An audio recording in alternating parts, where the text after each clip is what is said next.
अगर कुछ major milestone हुआ है in education for sustainable development, यानी कि बेसिकली सीधी सी बात है कि सस्टेनेबल डेवलपमेंट की तरफ ध्यान देना चाहिए, इन्वायरमेंट को ध्यान रखना चाहिए। ये कुछ मेजर माइलस्टोन हुए हैं एजुकेशन में, यानी कि सस्टेनेबल डेवलपमेंट की तरफ।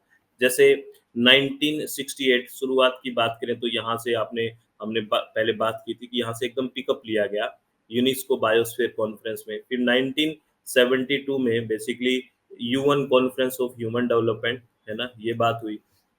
उसके बाद 1977 में inter government conference on environmental education.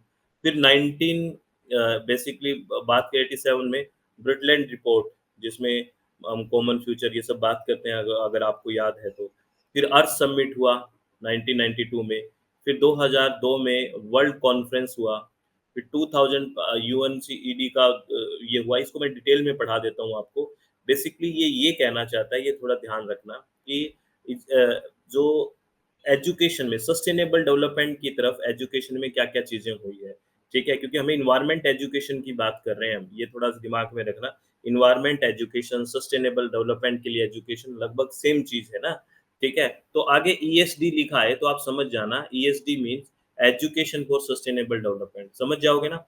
आगे अगर मैं शॉर्ट में लिखा मिलेगा आपको स्लाइड में ईएसडी, तो ईएसडी का मतलब है एजुकेशन फॉर सस्टेनेबल डेवलपमेंट। मैं बार-बार इसको ना लिख के ईएसडी लिखा हुआ है, ये ध्यान रखना, ठीक है?